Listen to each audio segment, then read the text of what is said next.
তো আজকের হেডলাইন এবং ব্যানার দেখে বুঝতে পারছেন যে আমি কি বিষয়টা নিয়ে কথা বলবো। যে বাংলাদেশ বিষয়ে প্ল্যান কি, প্ল্যান ABC কি কি, এই বিষয়টা নিয়ে কথা হলো, কিভাবে কাজ করবে এবং কিভাবে হতে যাচ্ছে। তো এই বিষয়টা কিভাবে করবে বা কোন কোন জায়গায় বাধা দিবে, কোন কোন জায়গায় দিবে না, কি কি করবে, সেটা বুঝার আগে আসলে এই মুহূর্তে বাংলাদেশে কি চলছে এবং এগুলো কিভাবে চলছে সেই বিষয়টা আগে একটু বুঝে নিন। তাহলে আপনার পরবর্তী অংশ এর কার্যক্রম ক্লিয়ারলি বুঝে যাবেন। তো চলুন তাহলে শুরু করা যাক।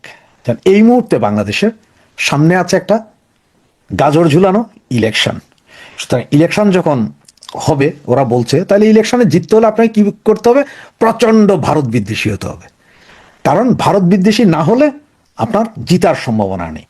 আর সাথে সাথে কি হইতে হবে?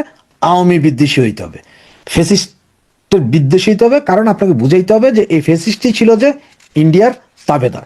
সুতরাং ভারত এবং আওয়ামী লীগ বিরোধী হইলেই আপনাকে জিতার ক্ষেত্রে 50% এগিয়ে দিবে। তাহলে এই অবস্থায় আপনার কি করতে হবে? এই যে এখন যেমন ভারত বিদ্বেষী চলতেছে, মিছিল মিটিং, কথায় কথায় ভারত, যা নাই তার সবকিছুই ভারত, সবকিছুই আওয়ামী লীগ। এইটা হচ্ছে যে একটা প্ল্যান। আর এই প্ল্যানটার পেছনে কাজ করতেছে কারা? পাকিস্তানের আইএসই এটারে দিচ্ছে। যেহেতু বাঙালি, আমাদের বাংলাদেশের অনেক লোকই বুঝে হোক না বুঝে হোক ভারত বিদ্বেষী, তাদের এই সেন্টিমেন্টটাকে কাজে লাগানোর জন্য এই কাজটা করাই যাচ্ছে। এরপর আছে চায়না।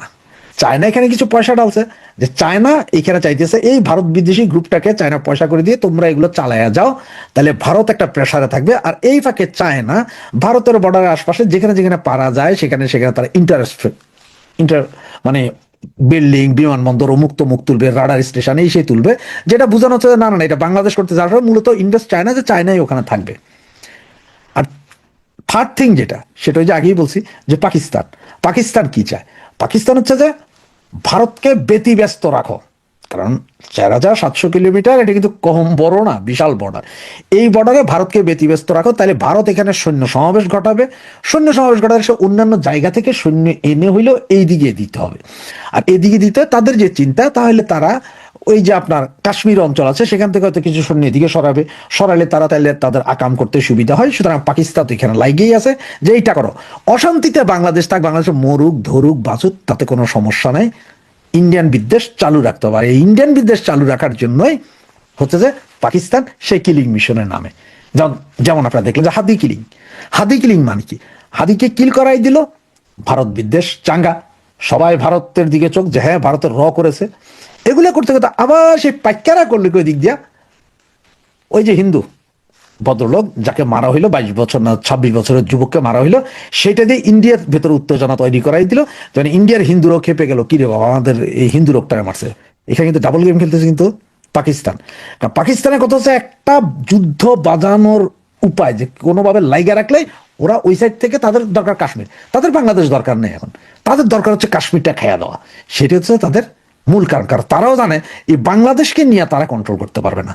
যে বিচ্ছুর জাত এটা কন্ট্রোল করতে হবে, তার হচ্ছে কাশ্মীর খাওয়া তাদের জন্য সবচেয়ে ভালো। এটা হচ্ছে যে পাইকাদের। এবং ইউএস এর কাজটা কি? ইউএস হচ্ছে যে যেহেতু চায়নাকে কন্ট্রোল করা ছিল তাদের সবচেয়ে মূল জিনিস, যার কারণে তারা ইন্ডিয়াতে বেস করতে চাইছিল, ইন্ডিয়া রাজিয়ানে বাংলাদেশে চাইছে, শেখ হাসিনা রাজিয়ানে। সুতরাং দোনোটাই, শেখ হাসিনা ইন্ডিয়ান সরকার এবং ইন্ডিয়ান এবং বাংলাদেশ, শেখ হাসিনা সহ মিলে এরা আমাদের বেস করতে জানে। সুতরাং এখানে কি করো, এইখানে করো যে একটা অশান্তি তৈরি করে রাখো তাদের মধ্যে। এর বেশি ইউএস এর আসলে আর কোনো ডিমান্ড এই মুহূর্তে নাই, যেখানে একটা গ্যাঞ্জাম বাধায় রাখো যাতে ভারত নতজানু হয় ইউএস এর কাছে। তো এই যখন অবস্থা, এগুলো সবগুলা, এই যে আপনারা যেটা বললাম যে ইলেকশন, চায়না, পাকিস্তান, ইউএসএ, ইন্ডিয়ার যে কর্মকাণ্ড, এগুলো সবটাই কিন্তু ওই ইলেকশন কেন্দ্রিক। কোন ইলেকশন? 26 ফেব্রুয়ারির যে ইলেকশন, সেই ইলেকশন। এখন ভারতের বিষয়টা দেখেন, ভারত নিউক্লিয়ার কান্ট্রি, তাদের কাছে পারমাণবিক বোমা আছে। তারা বাংলাদেশ বেশি বাড়াবাড়ি গেলে একটা পারমাণবিক বোমা মারলেই সব শেষ।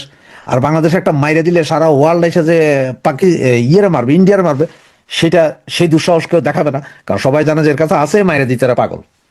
ঠিক আছে। এরপর হচ্ছে আপনার ভারতের, সেটা হচ্ছে সংখ্যালঘুর ব্যাপারটা, যে সংখ্যালঘু সম্প্রদায় যেটা বাংলাদেশে আছে। যদি ভারত বাংলাদেশের উপর আক্রমণ চালায়, তাহলে প্রচুর পরিমাণের যারা সংখ্যালঘু আছে বা সংখ্যাগুরু আমরা মুসলমানও যারা আছি, তারাও হয়তো বর্ডার ভেদ করে ইন্ডিয়ার দিকে চলে যাব। কারণ হচ্ছে এই দেশে যখন অস্থিতিশীল হয়ে যাবে, যেমন ধরেন আপনার একটা বোমাতে যদি পদ্মা সেতু চলে যায়, একটা বোমাতে যদি ফেনীর ব্রিজটা উড়ে দেয়, আর দুই চারটা বোমা দুই চার দিকে পড়লে আমাদের পুরা ইনফ্রাস্ট্রাকচার যা আছে সব শেষ। মানে বিল্ডিং থেকে ব্রিজ, নদী, নালা, খালবি সব 70% ধ্বংস হয়ে যাবে উইদিন 24 ঘন্টায়। তা মানুষ তখন নিরাপদ আশ্রয় খোঁজার জন্য ভারত যাবে, কারণ ওইদিকে মায়ানমার যাইতে পারবে না, ওইখানে বন্দুক যুদ্ধ, এদিকে বঙ্গোপসাগর পড়বে না। মানুষ তখন নিরাপদের জন্য কোথায় যাবে? ভারতের দিকে যাবে। তার কারণটা কি? কারণ হচ্ছে আমার বাংলাদেশ তো সেই সক্ষমতা না যে ভারতের বিভিন্ন জায়গায় মারবে, সেটা নাই। বিশাল দেশ, এটা যে কোনো এক জায়গায় পাবলিক ঢিকা যেতে পারবে। এই হচ্ছে যে ভারতের অবস্থা। তাহলে এখন আপনারা এই দুইটা যে আমার পাইকারা বাংলাদেশে যা করতেছে, ইউএস চায়না মিলিয়া তা, এবং ভারতের যা যা আছে এটা দিলাম। এখন ভারতের রয়ের প্ল্যান কি? ভারতের রয়ের যে প্ল্যান, সেই প্ল্যানটা সম্ভবত এরকম যে চায়নাতে কিছু ক্যাম্প আছে, ট্রেনিং ক্যাম্প। যারাই চায়নার সরকারের বিরুদ্ধে বলে তাদের ধরে নিয়ে যায় আপনার ইয়েতে, ওই ক্যাম্পে নিয়ে যায়। 6 মাস পরে, 2 মাস পরে বাইরে সবাই কয় যে চাইনিজ গভর্নমেন্ট এ তো খোদা কেমন। তো এইরকম একটা ক্যাম্প করার যদি চেষ্টা করে ভারত, তাহলে ইউএন ধরে বলবে, এই জন্য ওরা এই দিকে যাবে না। ওরা কিন্তু সারা বর্ডারে এখন সৈন্য দিয়ে রাখছে, বিশাল দেশ, প্রচুর সৈন্য আছে, তারা দিয়ে রাখছে। এখন তারা এই সৈন্য দিয়ে রেখে তারা দুইটা কাজ, একটা হচ্ছে যে সৈন্য আছে তাদের একটা প্রেশার, তাহলে এর যেহেতু এখানে সৈন্য আছে, বাংলাদেশকে বিভিন্ন অঞ্চল থেকে সৈন্য এনে বর্ডারে দিতে হবে, কোনো উপায় নেই। তো বাংলাদেশের কাছে যে সৈন্য আছে, এই সৈন্য দিয়া 4,500 কিলোমিটার বর্ডার ওনারা পারবেন না। এখানে নদী আছে, পাহাড় আছে, বন আছে, সুন্দরবন আছে, এগুলো কি করবেন? ভারত এখন চোরাচালান 90% স্টপ করে দিবে, 10% খোলা রাখবে। 10% খোলা রাখবে কোনগুলো? মাদক চোরাচালান যেগুলো হয় ভারত থেকে, যেসব মাদক বাংলাদেশে, ওইটা ফ্রি ওপেন করে দিবে র। তার মানে যে ফ্যান্সি ডিল, যেটা এখন 2,000-2,500 টাকায় কিনা হয়, সেটা হয়তো 200, 250, 300 টাকায় পাবেন আগামী 15 দিন পর থেকে। ফ্রি হয়ে যাবে, ফ্রি করে দিবে। এদিকে বিভিন্ন অস্ত্র চোরাচালান যেটা আগে প্রতিরোধ করতো ভারত, ওগুলো নর্মাল করে দিবে। নর্মাল মানে এগুলো নিয়ে তাদের কোনো টেনশন থাকবে না। তবে চাইল, ডাইল, আটা, ময়দা, সুজি, তেল, চিনি, মরিচ, এগুলোর উপর তারা বিশেষ কঠোর হবে, যাতে আপনারা না খাইয়া মরেন। কারণ হচ্ছে যে যখনই এগুলো আস্তে আস্তে অলিখিতভাবে যখনই বন্ধ করা শুরু করবে, তখনই আপনার দেশে সবকিছুর দাম বাড়বে। আপনি আনবেন 50,000 মেট্রিক টন চাউল আনবেন, ঠিক আছে, দিব বলছে, কিন্তু কবে দিব সেটা তো বলেনি। দিচ্ছি, দিব, ফাইল, আপনি তার বাতিল করতে পারবেন না। দিব আপনারে, যখন আপনার দেশে কিছু আসবে তখন বাইরে থেকে আনবেন, তখন আমরাও দিচ্ছি, অসুবিধা কি? এই এবং ভারতের এই আরো 2টা বা 3টা কাজ করবে, যেগুলো এই যে যারা এখন প্রচন্ড ভারত বিদ্বেষী নেতা হয়ে উঠতেছে না, এদেরকে আসলে প্রশিক্ষণ দিয়ে এই কাজ করা হবে। মানে তোমরা খুব ভারত বিদ্বেষী দেখাও, এতে ভারতের 2টা লাভ। এক হচ্ছে যে এই জিনিসটা দেখায় ভারত ইন্টারন্যাশনাল সারা পৃথিবীতে একটা আলোড়ন তৈরি করে দিবে। দেখো, এই দেশ থেকে আক্রমণ, হত্যা, হুমকি ধমকি এগুলো দিচ্ছে, এগুলো সহ্য করা যায় না, একটা স্বাধীন দেশের বিরুদ্ধে, আমরা তো কিছু করতেছি না, কিন্তু ওরা করবে। আর এটাতে পয়সা ডালবে কে? আর আবার এই যে যারা মাথা চারা দিয়ে উঠছে, এইটারা আরো বেশি চাঙ্গা করার জন্য করবে কি? পাকিস্তান এদের কিলিং মিশনে নামবে। তার মানে হচ্ছে ধরেন ওই যে হাদিরে পাকিস্তান মারাইছে, মারানোর পরে সারা বাংলাদেশে উঠে গেছে কি? ভারত বিদ্বেষী। সুতরাং কালকে হয়তো হাসনাত, পরশু দিন হয়তো হাসনাত আবদুল্লাহ, তারপরের দিন হয়তো নাহিদ, এরপরে হয়তো পাটোয়ারি, এরপরে হয়তো কালা রাফি, খানতালাত রাফি, এইভাবে করে একজনের পর একজন ফালাইতে থাকবে কারা? পাকিস্তানি কিন্তু এদেরকে আবার এই ভারত বিদ্বেষী বানাবে কারা? ভারতের মারবে কারা? পাকিস্তান কাহিনী পরিষ্কার। এরপরে ভারত আরেকটা, যেটা পুরো পাহাড়ের ওইখানে আবার তারা অস্ত্র সরবরাহ করতে পারে।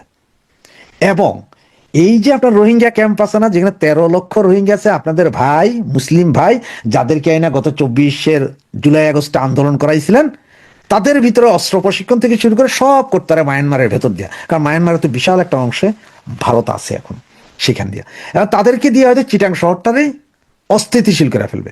পুরো এদিকে চট্টগ্রাম শহর, ওইদিকে আপনার পার্বত্য চট্টগ্রাম পাহাড়ে দিয়ে দিয়া আপনি করবেনটা কি? আপনার অবস্থা তো ডাইলি খিচুড়ি। কারণ হচ্ছে আপনি 7 সিস্টার ভাঙতে যাবেন, এখন ভারত তো 7 সিস্টার না, এটা আপনার বলা উচিত 10 সিস্টার। কারণ হচ্ছে 7 সিস্টারের সাথে আছে চট্টগ্রাম, সাথে আছে রংপুর, সাথে আছে দিনাজপুর, এগুলো সব 10 সিস্টার, এগুলো সবই ভারতের বৃহত্তম ভারতের অংশ। তারা এখন বলা শুরু করছে। আজকে আপনারা একটা জিনিস খেয়াল করছেন কিনা জানি না, ভারতের রয়ের কারণে আজকে নেপালে আমাদের জাতীয় পতাকাতে আগুন লাগানো হয়েছে, কারণ হিন্দু মারা গেছে। শ্রীলঙ্কাতে এমন অবস্থা, এত গ্যাঞ্জাম হয়েছে যে এখন ওখানে যারা সব টুরিস্ট গেছিল বাংলাদেশি, তারা বাংলাদেশ হাইকমিশনের কাছে দাবি জানাচ্ছে যে ওদেরকে নিরাপত্তা দিতে এবং ওদেরকে নিরাপদের দেশে পৌঁছে দিতে। অবস্থা বুঝেন, চতুর্দিকে কিন্তু ঘিরতেছে ভারত, যেটাতে আপনি আমি খুব একটা বুঝতেছি না বা বুঝতে পারতেছি না।